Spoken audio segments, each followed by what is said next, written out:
حضرت امام حسین یہاں سے چلتے ہیں، ابھی راستے میں ہی پہنچنے ہیں کہ یہ خبر آتی ہے کہ کوفے والوں نے بے وفائی کر دی، حضرت مسلم بن عقیل رضی اللہ تعالیٰ عنہ کو شہید کر دیا گیا، نعمان بن بشیر معزول کر دیے گئے، ابن مرجانہ ابن زیاد وہاں متعین کر دیا گیا جو سخت گیر شخص تھا، اور اس نے لوگوں کو ڈرایا دھمکایا اور کوفے کے لوگوں کے دل بدل گئے اور وہ بیٹیں توڑنے لگے۔ وہ منظر مسجد کوفہ کا کتنا دلگداز تھا، جب امام نماز کے لیے کھڑے ہوئے تو 40,000 لوگ آپ کے پیچھے تھا۔ جب سلام پھیرا اور امام نے دیکھا کہ پیچھے لوگ نہیں ہیں، پھر لوگوں نے اپنے دروازے بھی بند کر لیے۔ رات کی تنہائیاں ہیں اور حضرت مسلم بن عقیل کو کوئی پناہ دینے والا نہیں، لوگوں نے دروازے بند کر لیے کہ کہیں ہمارے گھر میں نہ آ جائیں اور ہم مشقت اور حکومتی جو ہے وہ تشدد کا شکار نہ ہوں۔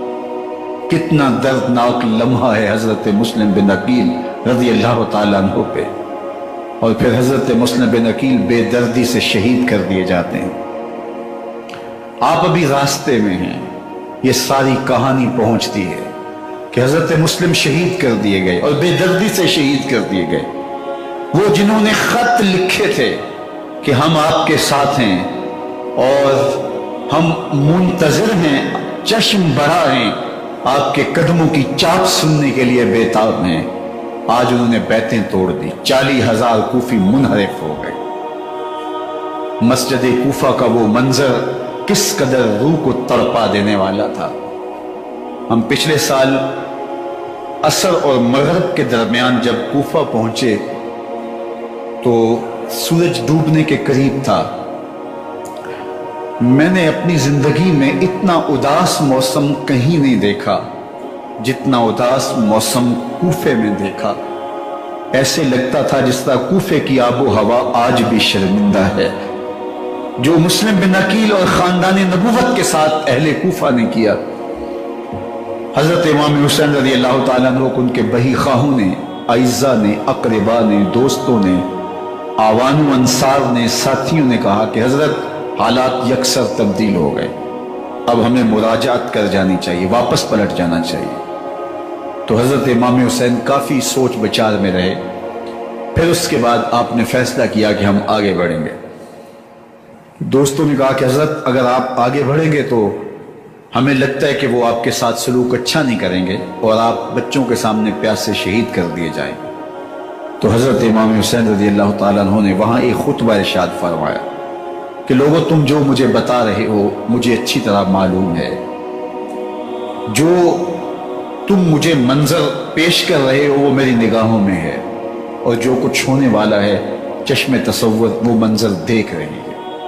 کیونکہ حضرت امام حسین رضی اللہ تعالیٰ عنہ کی شہادت کی خبر حضرت امام حسین کے پیدا ہوتے ہی خاندان نبوت میں عام تھی۔ حضور علیہ السلام کو یہ بات جبریل امین نے آ کے بتائی تھی جب حسین ابن علی کے ساتھ حضور محبت کا اظہار کر رہے تھے، تو یہ جبریل امین نے آ کے کہا تھا حضور آپ کا یہ بیٹا ارض طف میں شہید کر دیا جائے گا، اور کربلا کی مٹی لا کے حضور کو دی اور ام سلمہ کو حضور نے عطا کر دی۔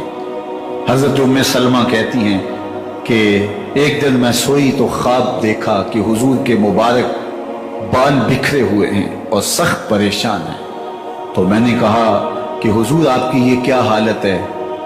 وَبِيَدِهِ قَارُورَةٌ، اور حضور کے ہاتھ میں ایک شیشی ہے، فِيهَا دَمٌ، جس کے اندر خون ہے۔ تو میں نے کہا حضور یہ کیا؟ فرمایا میں قتل گاہ حسین سے آ رہا ہوں اور یہ حسین ابن علی کا خون ہے۔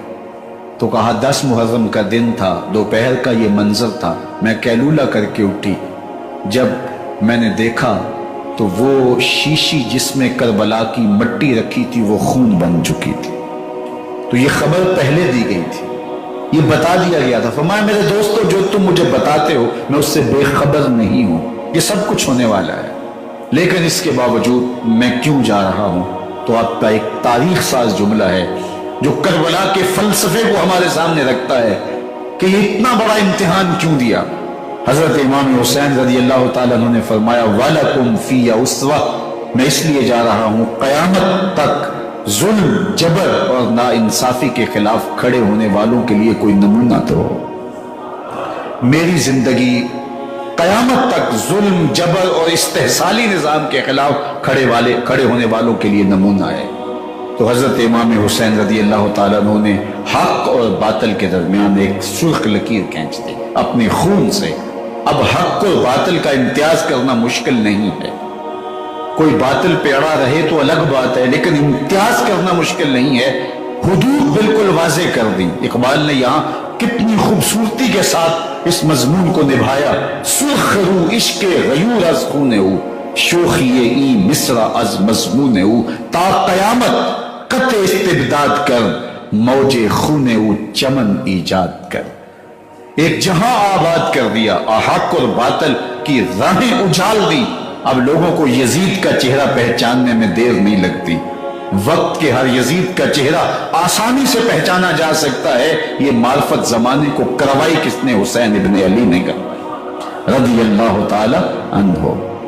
تو حضرت امام حسین نے فرمایا کہ جو میرے ساتھ ہونے والا ہے میں اچھی طرح جانتا ہوں، لیکن میں اس کے باوجود آگے بڑھوں گا۔ پھر بڑھے اور کربلا میں جا کے خیمہ زن ہو گئے۔ 7 محرم کو پانی بند کر دیا گیا۔ پانی بند ہوا تو کھانا بھی میسر نہیں تھا، لیکن ذکر پانی کا ہوتا ہے اس لیے کہ کھانے کے بغیر انسان کئی دن کاٹ لیتا ہے، لیکن پانی کے بغیر گزر نہیں ہوتی۔ تو فرات کی نہر سامنے اپنی موجوں کے ساتھ چمک رہی ہے، لیکن ایک قطرہ آب بھی آل رسول کو نہیں دیا جا رہا۔ کائنات کے اندر ایسے انوکھے امتحان بھی ہوتے ہیں۔